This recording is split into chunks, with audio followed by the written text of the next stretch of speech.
Au Kenya, deux ingénieurs font le tour des écoles pour changer les perspectives des élèves en leur faisant découvrir leurs innovations.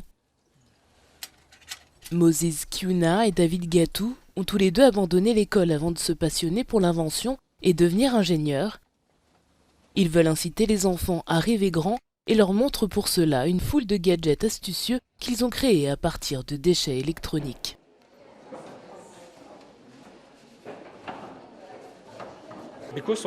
En raison du manque de ressources, nous utilisons les matériaux disponibles, les déchets électroniques qui sont éparpillés un peu partout.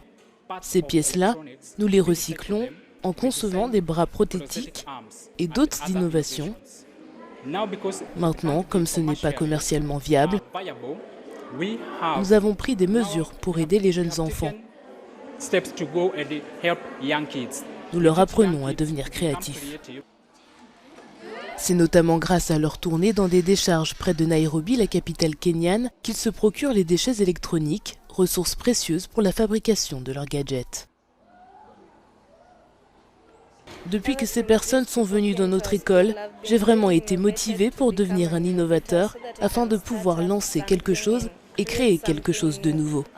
Notre avenir se trouve ici, et tout comme il existe une matière comme les mathématiques, l'anglais, il devrait aussi y avoir une matière comme l'innovation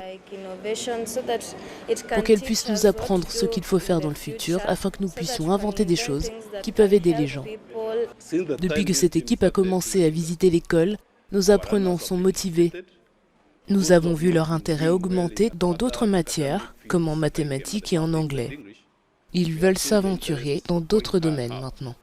Parmi les nombreux appareils qu'ils construisent, le bras robotique est celui dont ils sont le plus fiers. Il est contrôlé par des capteurs cérébraux et a été assemblé dans leur petit atelier. Leur mission pour inspirer les élèves semble porter ses fruits. Nous avons vu le bras robotique dans la presse. Ils vont dans différentes écoles du pays et les enfants sont impatients de le voir. Donc nous pensons et nous croyons que l'innovation devrait être introduite dans nos écoles le plus tôt possible afin que nous puissions promouvoir la créativité, ainsi que les solutions pour les problèmes réels de la société. Les deux ingénieurs ne vendent pas leurs inventions, ils ne les présentent que dans les écoles, en général 3 fois par mois. Aujourd'hui, ils gagnent leur vie comme électriciens.